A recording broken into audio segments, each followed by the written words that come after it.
In today's video, we are talking about a classic in the making with phenomenal pacing, incredible writing, as well as an MC that just will not quit until he has the second life he truly deserves. Let's talk about it.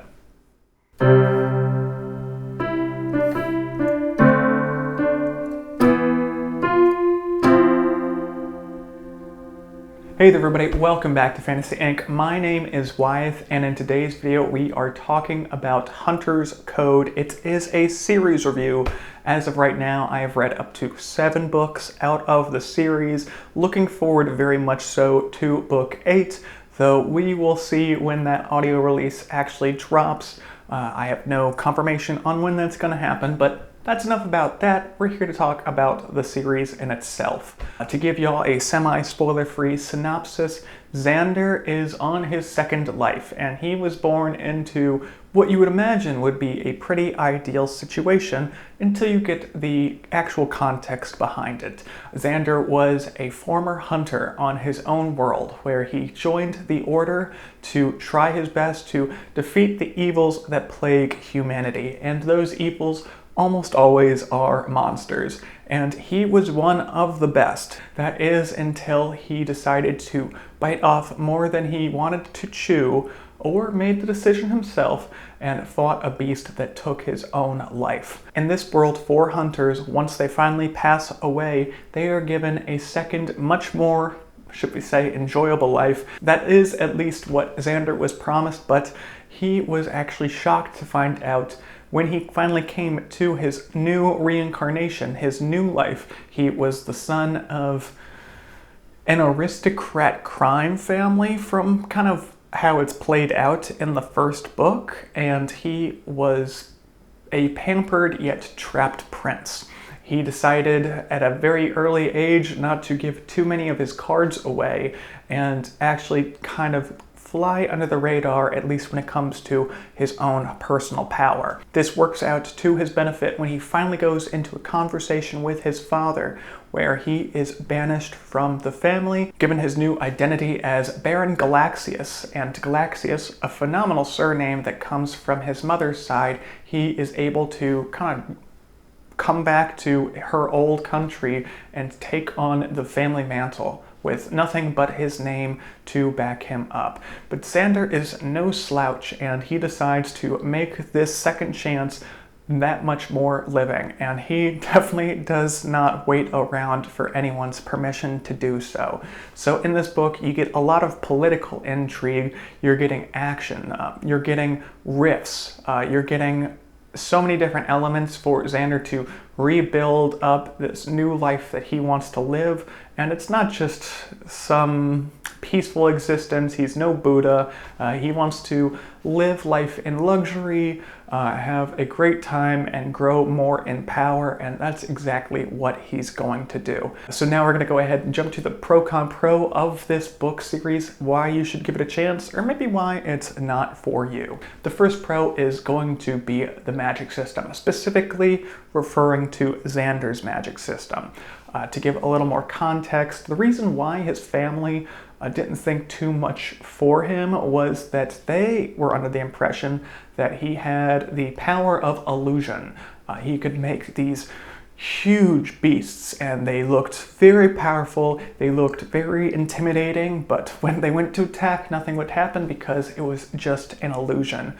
But that is not the case. Zander just wasn't finishing out the actual intricacies of his magic work. He is a soul summoner, so he can create the body with illusion, but if he's killed the actual beast, he can then place the soul that he's obtained in said creation. So if he were to, let's say, step on an ant, he could then create that ant at his feet and place the soul of the ant there, and it's basically back to life. Almost like a second chance, though with a caveat that it has to follow Zander's orders until he decides they've completed them, then it can finally have its final rest and its final freedom. That's a pretty decent power. You'd say, okay, well, that means he's got to kill some very strong beasts. But if you take into consideration that he was a former hunter and that was basically his bread and butter, you can now understand that if there was anyone who is going to be able to kill some strong beasts, it is going to be this young man right here. So it's a great starting block for him to build his power base up in this new world. Jumping into the only con in the series, in my opinion, and it's very much in the first book, it definitely levels out as the series continues, is Zander's relationship with women. When I started reading it, I thought, is this a harem book? Because don't get me wrong, it's not the genre for me. There's some good books in it, but at the same time, it's not my cup of tea. When it comes to Zander himself, he is having these very one-off relationships with these women. He's, let's say, a cad, you know, a womanizer would be another aspect to describe him as. But at the end of the day, to the writer's benefits, they decide not to put too much of an emphasis on that aspect of the series. And like I said, it definitely levels out as it progresses. It is fade to black, so we're not seeing any of the risky scenes here. So you do have no worries about that. So if that is a big con for you, I completely understand. I will say it's not prevalent in most of the other books after book 1. But I can definitively say it's not a raunchy book, so you have no worries there. Jumping into the second and last pro for the series, it is definitely the writing style and very much the pacing as well. I love a book that does not waste my time. I am paying $12, $15 for each credit, and I'm buying this book hoping that I'm going to enjoy it, and if we're spending an hour reading time talking in the tavern, I am going to rip my hair out. Not to say that long dialogue can't be great. It can be if it's written well. A prime example of this is Kingkiller Chronicles. There's some very long dialogue in that book, and yes, it does have its cons if it's not written well, but that is a prime example of when it is. A lot of times, though, that's not the case. In this series specifically, once we kind of get the gist of what's going on, we're jumping into the next aspect of the book. And yes, that can be done poorly, but you have nothing to worry about when it does come here. I do not know when book 8 is going to be on its way. I am under the impression that the ebook is already out, so do not wait on me if you do read up to book 7 and you're actually reading. Pick that one up, enjoy it, because I myself am very much looking forward to doing it as soon as we get that audio release. With that said, we're going to be jumping into the deep dive now, so if you have not checked the series out, now's the time to click off the video, but feel free to come back to the video once you have caught back on up.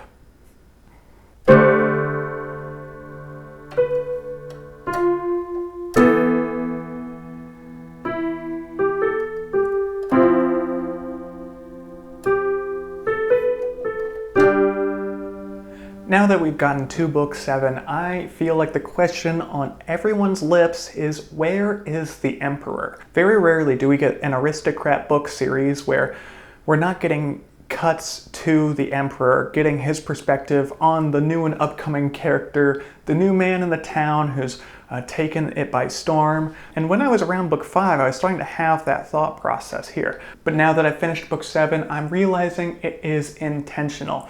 We do not know. There is definitely a conspiracy behind it. Some people in the book series think that he is already dead.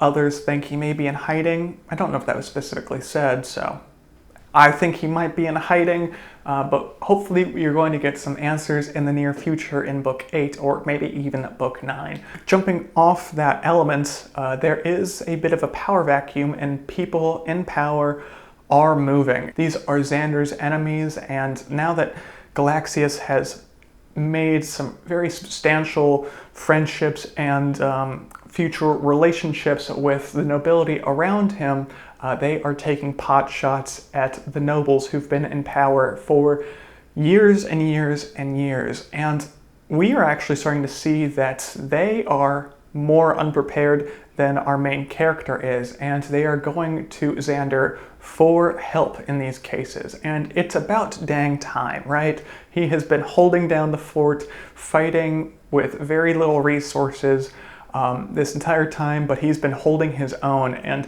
when these nobles, specifically these dukes, are seeing that their kids are in danger, who are they going to call? they're going to call a hunter. And when he shows up, he handles business almost immediately. So I'm interested in seeing how they are going to treat this young baron now that he has not only saved their kids once or twice, but done it a dozen times at this point, and now that they are actually fighting enemies at their own weight class, if they can bring the Baron to the table and to give him a seat at it, which he rightfully deserves. So there is a lot of action there that I cannot wait to see how it falls into place. When it comes to the romance elements of this book, there are a lot of them. And like I mentioned in the con of the video, I don't think it was handled very well in the first book. Definitely the authors took their foot off the gas pedal, at least when it comes to Galaxius's lustful desires, and they've decided to actually give him a chance to start real relationships. And that's very much what we see with his relationship with Anna. Though we understand that he is not going to be a one-woman kind of man, he has, what is it up to? 4 different suitors looking for his attention, so I want to see how that plays out now that he has proposed to Anna officially. She is going to become his wife, and she, I imagine, will be at a lot more cooking duels in the future because I don't think the gals interested in Zander are going to wait around for her permission for them to pursue him. We're going to find out how that plays out. We do know that Anna will be his first marriage, though there is a second one slated to be on the table. I imagine by the end of the series he will be married to all the duchesses and princesses in all the surrounding kingdoms, and though that technically makes it a harem book, I do appreciate the fact that they kept it maybe not PG, but PG-13, because it's a hard sell. This is a family-oriented channel, so if I'm going to recommend a book, I gotta make sure that it is at least covering my bases here. So I do appreciate that the authors did kind of step back there. When it comes to book 8, I'm loving the cover of it so far. It's right there, and we're gonna actually see a lot of his different summons have their time to shine from what we can see.